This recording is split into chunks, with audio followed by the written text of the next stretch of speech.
فرمایا جس شخص کو جہنم میں سب سے آخر میں نکالا جائے گا اور اس کو سب سے کم درجے کی جنت ملے گی، تو اہل ایمان جو ہے نا، یہ ہمارا عقیدہ ہے، قرآن و سنت نے بیان کیا ہے کہ جو ایمان والے لوگ ہیں سزا کھانے کے بعد بالآخر وہ جہنم سے نکلیں گے۔ ایمان بہت بڑی نعمت ہے، خوب سمجھ لو۔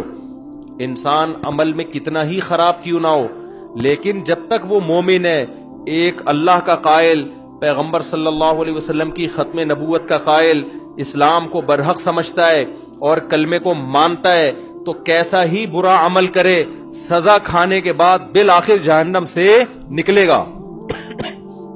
اس پہ اللہ رسول نے بہت واضح طور پہ بتا دیا ہے کیوں نکلے گا۔ یہ بھی حدیث میں آتا ہے، حدیث میں آتا ہے کہ جب گناہگار مسلمان جنہوں نے زنا کیا، نمازیں چھوڑی، شرابیں پی، جب جہنم میں جلیں گے نا طویل عرصے تک، تو کافر ان سے کہے گا کہ تمہارے ایمان نے، تمہارے مسلمان ہونے نے تمہیں کوئی فائدہ نہیں پہنچایا، تم تو ہماری طرح ہی ہو، ہم بھی جل رہے ہیں، تم بھی جل رہے ہو، تو ہم تو غیر مسلم تھے، تم مسلم ہو، تو تمہارے مسلم ہونے کا شناختی کارڈ میں بس تم نے مسلمان لکھوا لیا تھا، تو فائدہ کیا ہوا؟ تم بھی وہی، ہم بھی وہی، تو تم خدا کو مانتے تھے، اس سے تمہیں ملا کیا؟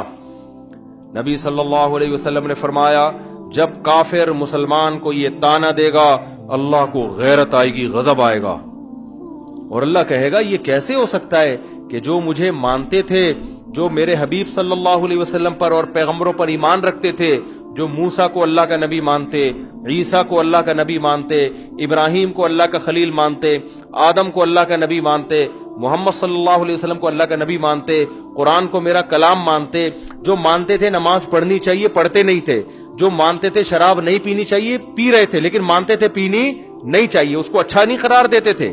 ایمان کسے کہتے ہیں؟ برائی کو برائی سمجھو آپ۔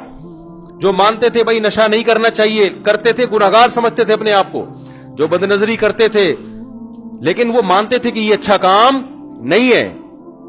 کافر کسے کہتے ہیں پتہ ہے؟ برائی کرتا ہے اور کہتا ہے اس میں حرج کیا ہے، اس کو کافر کہتے ہیں۔ شراب پیتا ہے، بولتا ہے بھائی میں پیتا ہوں، تیرے کو کیا تکلیف ہے؟ پیتا ہوں تو کیا ہے، اس میں کیا خرابی ہے؟ یہ تو مولویوں نے بولا ہوا ہے کہ نہیں پیو نہیں پیو، اسے کیا کہتے ہیں؟ یہ مسلمان ہے کافر ہے؟ بول لو نا یار، کیا ہو گیا یار؟ گناہ کو حلال سمجھ کے کرنا، گناہ کو برا سمجھ کے نہ کرنا، یہ عمل کیا کہلاتا ہے؟ کفر۔ ماں باپ کو اولڈ ہاؤس میں جمع کرا دیا، جیسے ہوتا ہے باہر ملکوں میں، بوڑھا ہو گیا، ابا چل بھائی تو عیدی سینٹر میں جا یار، ان سے بولو یار یہ غلط ہے نہیں کرو، تو کہہ رہے ہیں کیا اس میں یار، وہاں زیادہ اچھی کیئر ہو رہی ہے اس کی، تو اس میں کیا ہے؟ باپ سے بدتمیزی سے بات کر رہا ہے، اسے بولو بھائی، آج کسی کو بولو، کہہ رہے کیا ہے میرا باپ ہے، تجھے کیا تکلیف ہے؟ اس کا مطلب یہ برائی کو کیا کر رہا ہے؟ اچھا سمجھ کے کر رہا ہے۔ اور ایک وہ ہوتا ہے کہ اس کو کافر کہتے ہیں، ایک وہ ہوتا ہے جب آپ ہندوؤں میں بیان کرو کہ گرل فرینڈ مت بناؤ، کہنے کیوں نہیں بنایا بھائی، کیا ہے گرل فرینڈ میں، کیا خرابی ہے؟ تو برائی کو وہ کیا سمجھ رہے ہیں؟ اس کو برائی نہیں سمجھتے۔ مسلمان نے گرل فرینڈ رکھی ہوئی ہے، اس کو بولیں گے بھائی یہ حرام ہے، تو اس کو تھوڑا سا ندامت کا احساس ہوگا، یار کام میں کیا کر رہا ہوں، غلط۔ نکاح پیغمبروں کی سنت ہے، گرل فرینڈ رکھنا یہ کافروں کی سنت ہے، زنا کرنا یہ گندا عمل ہے، یہ پاکیزہ عمل نہیں ہے۔ نبی صلی اللہ علیہ وسلم نے معراج کی رات میں کچھ لوگوں کو دیکھا، ننگے مرد اور ننگی عورتیں آگ میں جل رہے ہیں، اور شعلے اوپر جاتے ہیں تو وہ ننگے جسموں کے ساتھ اوپر جاتے ہیں۔ آپ نے جبریل سے پوچھا یہ کون لوگ ہیں؟ تو جبریل نے کہا یہ آپ کی امت کے زنا کرنے والے مرد اور زنا کرنے والی عورتیں، دونوں کو برہنہ کر کے اللہ نے ایک ساتھ آگ میں پھینک دیا ہے۔ جس عورت کے ساتھ زنا کیا اس عورت کو بھی اسی آگ میں برہنہ کر کے، اور جس نے زنا کیا اس کو بھی اللہ اسی آگ میں ڈالے گا، زنا جس نے زنا کیا۔ سمجھ رہے ہو کہ نہیں سمجھ رہے؟